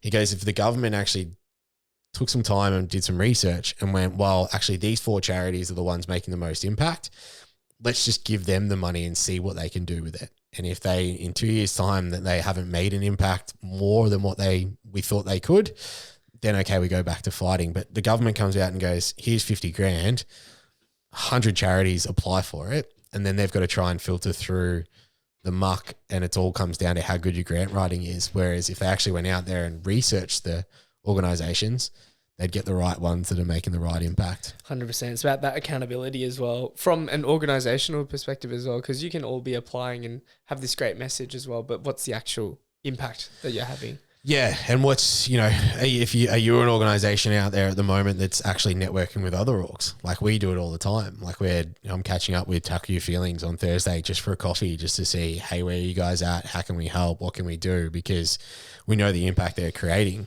The other thing that, in Australia, it's really easy to create a charity. If you're good at paperwork, you can create a charity tomorrow. You've just got to get the right paperwork, get yourself a board, make sure you've got a lawyer on there that can overview the papers that you've got to submit. It's really simple. And people are like, oh, I want to do more in the community. It's like, okay, well, guess what? So do we. But you go and create a charity and you take more of that fundraising pool. You take more of that government pool. You're doing the right thing. And look, we want more people out there pushing the message of mental health. We want more people out there starting the message or starting their own charities, and that's what it's like. We want that because suicides are still going up, so we need more people in the field. But there also needs to be a bit more accountability from those that give away, yes, you can be a charity, because all right, well, if you're out there running that schools program, you've now got to go through the 8 years of shit that we've gone through to get our program evidence-based and our content's really, really good. You've been in it for 1 week and now you're out there running a session. Where's your evidence-based? Like, we've spent so much money to get here, and now you're out there taking a fee for service and sort of taking away what we could do to try and grow and expand. It's a real hard juggling game in that aspect. That's like your shot to the market. It's like barrier of entry. But hard. It's hard, mate. Like, I can totally understand as well. So what would your advice be? It's like, would you rather someone jump into, say, OTLR and contribute in that way? Would you tell them to start their own charity? It's hard. It's a hard one. I sort of sit on the fence. I'm like, fucking do both. Because if I put my CEO hat on, I'd love people to like contribute to OTLR and become part of our community and do all that sort of stuff. But then I've also got to remember that we don't have enough work to take on all these people. Like, we don't, because we're still fee for service. If we were free, we could take on heaps of facilitators, heaps of welfare professionals to go out and run the program. But people come all the time and they go, I want to be a facilitator with OTLR. And it's like, that's awesome. But I've already got 60 people around the country that are already facilitators that I can't give enough work to. They're casuals. They're championing the bit to go out there and do it. And these people that are like part of our facilitator team, they're like, I want to do more. And it's like, I'd love to be able to give you more sessions, but I just don't have them because, whatever barriers there may be, most of the time it's financial. So they're like, oh, I'm going to go start my own thing. And it's like Like we want you, but I'm yeah, like, yeah, it's like this paradox. Hey? It's like, take my CEO hat off. And I'm like, fuck yeah, go start your own thing. Like spread more of the message. If you can get out there and like spread more of the message, I want you to do that because it's going to stop suicides. It's going to promote more positive mental health. Then my CEO hat's just like, yeah, I'm going to support you because I love you and you've done heaps for us. And I hope you come back and facilitate for us while doing your own thing. But now you're taking a sporting club that we could get into, that we could get fee for service for, or we could get into with our funding. And it just, yeah, it's a big who knows. Literally, right? It's almost like is a merger of like all the charities on the cards. Like it's honestly, it's something I've said for a long, long time because I look at it, I take my lens off and I look at it and I go, it's so fucking frustrating because why? And they do the big, and I'm just going to use mental health because that's the one I've researched. They all talk to each other and they all support each other. But I'm like, hey, Beyond Blue's got a helpline. Lifeline's got a helpline. Have you ever had a look at how many fucking helplines there are out there? There is 374 helplines for mental health and, you know, domestic violence and LGBTQI. 374. Do you know what the fucking number for Lifeline is? 13, 11, 11. No, it's 13, 11, 14, but you were close. Close. 8 years I've done this. 2 people have got it right. Sessions I ask it every time. Why the fuck do we have 374? Why are we creating new helplines for the same thing? Why are we not just, why is someone in the government looking at this and just going, why don't we just fucking bring this together and make it one number? Now, there is a guy out there that I've had meetings with that is actually campaigning to the government to create a 3-digit number that you call that number. It's like calling 000 and you go, I'm going through domestic violence, I need help. And then they connect you with the right organization. But why is there not someone out there going, okay, we don't need 15 numbers for mental health. We need one organization to do that really well, and let's give them all the money. So why is Lifeline, Beyond Blue not coming together and just creating one helpline? Why does Beyond Blue need theirs? Why does Lifeline need theirs?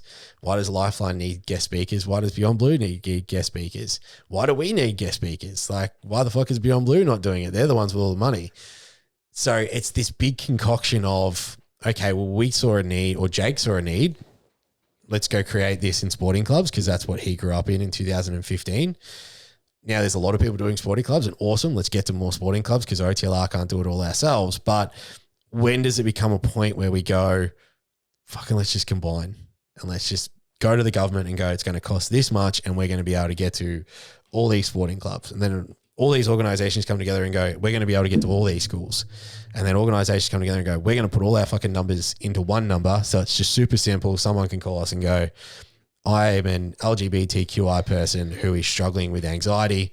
This is what I need. And they go, brilliant, we'll just transfer you to that department. You can get your support.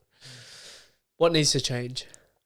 I think it's that really in terms of business or in life, or what are you on about? This whole thing, like what do you feel like is the right step to take to change it? It's the networking side of things. It's the ability to, in a mental health charity world, in the non-for-profit world, especially now, there's no overarching person that goes, or organization that looks at it and goes, this is an absolute mess. We need to bring certain charities together, or we need to bring certain organizations together, or we need to stop creating new numbers that people can call, because there's already that organization out there that's already struggling to have that come up. Like there was an organization called Griefline. They did heaps. They didn't get their government funding renewed and they lost everybody. So they'd built all that up to get to a certain point. So what needs to change, I think, is a lot more networking between the organizations, between the charities that are out there, and going, how do we either start to work together more or merge together certain departments and go to the government or wherever we're getting our funding and going, it's just astronomical that these guys do this really well. Let them be the specialized in it. And when someone comes to us, we're not going to go, yeah, we do that. We're going to go, no, that's the organization that you need. And we need to start to work together. I think, that's brilliant. And I know that you would. I'm questioning like CEOs of other. They won't. Yeah.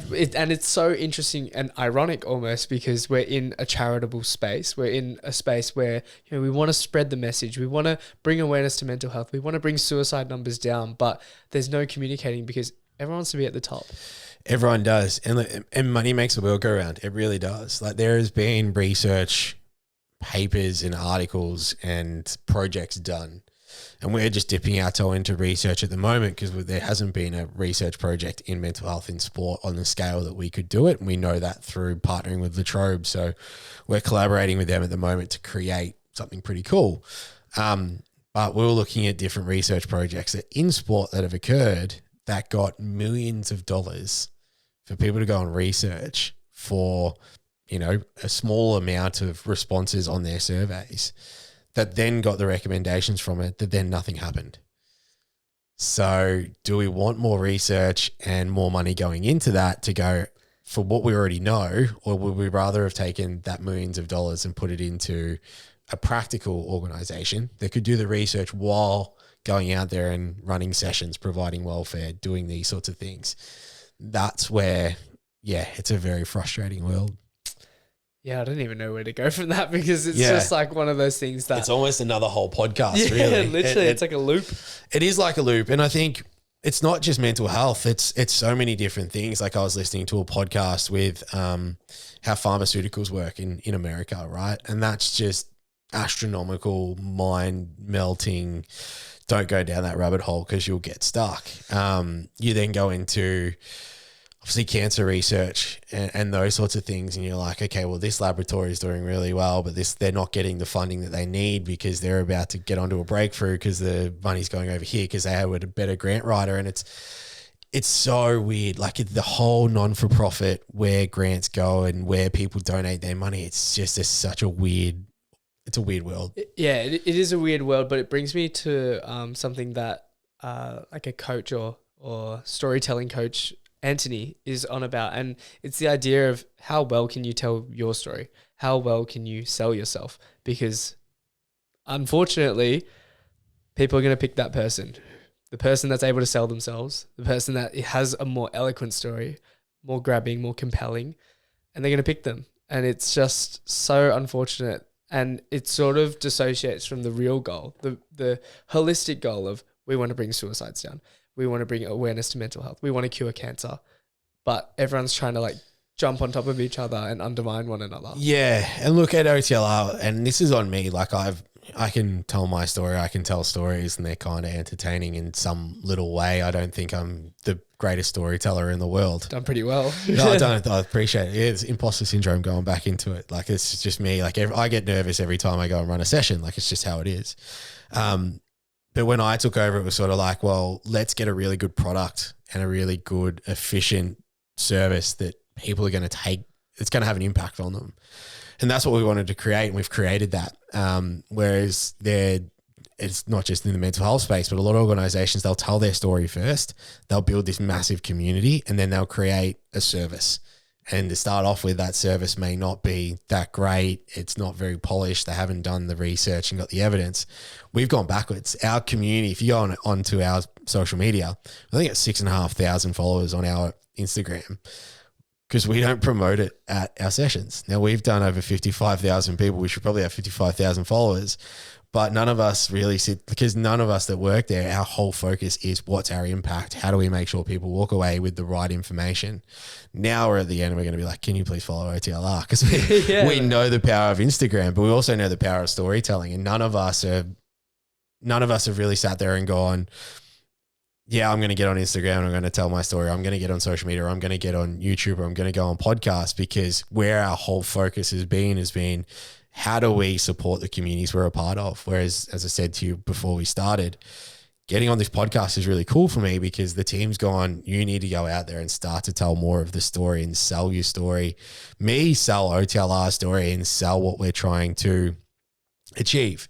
And sell's the right word here. It absolutely is. And I can imagine the stigma around it as well. As like, oh, sell, but you're a charity. Like, what do you mean? But mate, I implore you to go on everyone's podcast. Like, you have a story to tell. And even to the listeners as well, like the imposter syndrome is so bad at the moment where people are like, oh, I don't have anything to say about myself. Like, I'm not qualified. Like, yeah. But go out and tell that story. Yeah. Like, and I think for a lot of people, and we get this at sessions, they're like, oh, I don't want to, what are people going to think? Or what if they start saying anything bad? And there's a really, really good song called Rain City Drive. Like, I'm an emo kid growing up, man. Like, I don't really care what anyone says. I'm a fucking emo kid. Like, I went to good things. That's it. Oh, mate, 100%. Like, I love it. Rain City Drive, the song's called Talk to a Friend. And in there, it's I wouldn't talk to my friends the way I talk to myself. And so one of the big things that I've been working on over the last sort of 2-3 months, since the team's like, you need to get out there, you need to do more of this, get more on social media. One of the holdups has always been that negative comments, because I've already got, my mental health isn't great all the time, and, you know, I'm pretty hard on myself. But also what I'm thinking is like, well, fuck it, because what I say to myself in my head every day, it's fucking torture living up here most of the time. No one's going to be able to say anything that bad to me in my whole entire life. And no one's ever said the stuff that I say in my head to myself ever in my life. They've never turned around and gone, you can't do this, or you can't do that, or you suck, and all those sorts of things. Trust me, the shit that you're saying inside your head about why you can't go out there and do it is worse than anything anyone else is going to say. And you're going to see obviously comments on social media and people are fucking dicks, you know, but they'd never say it to your face. No way. But whatever you're saying in your head right now about and all the negative things, trust me, push it away. This is coming from someone who 24/7, that voice in my head is fucking torture, but no one's ever actually said it to me. So you're actually just putting your own barrier in place of telling your story. Yeah, it's that spotlight syndrome. You're your own worst critic. And I think like we try to create this reality that isn't actually a reality. Yeah. And there's so many of it. Like it's, I was listening to a guy today just before on the way over here, and he was saying how 85% of what you think in your mind about how the future is going to be doesn't come true. And he goes, that's so much wasted thoughts. And I was like, fuck yeah, man, that's so good. Why didn't you tell me that when I was 6? Save a lot of 100%. Like, yeah, I can't do this because of what this is going to happen. Like 85% of that shit's probably 99% of that shit that you're thinking right now is not going to happen. So you're putting all this expectation on a future that's probably not going to fucking happen anyway. That's it. Todd, mate, it's been incredible speaking to you, getting to know a bit about you and also OTLR. Like, I'm so keen to see what you guys are up to in the future. And obviously you mentioned before the March 9 for 9, is it? Or yeah. 9? So Mates in March, any 9 days in March, run or walk 9K. You can register through our website and donate and fundraise. It'd be huge for us. We're really trying to get as many free programs and as many sporting communities as we possibly can this year. And so if we have a really good March and a lot of fundraising, we can get to more communities, which would be awesome. Is there any way that the listeners could support you? Look, follow us on Instagram, probably be one. Now our marketing manager will kill me if I don't fucking say that. So at OTLR, please go and follow us. It'd be great. Apparently social media is awesome for us. But look, donations in March is going to be awesome. If you're a small business, you can reach out to us at info@otlr.org.au and you can donate directly to us. We'll send you a tax deductible receipt. But for us, as I said, we're trying to get into as many sporting communities for free as we possibly can, because there's a lot of them that need it and a lot that call us and go, hey, we want to do it, but council doesn't have any funding. We don't have any sponsors this year. You know, we're struggling to even keep the team afloat, and everyone's really struggling with their mental health because of it. And most of the time we say, don't worry, we'll be there. But to be at least have that backing of some financial would be awesome. So brilliant.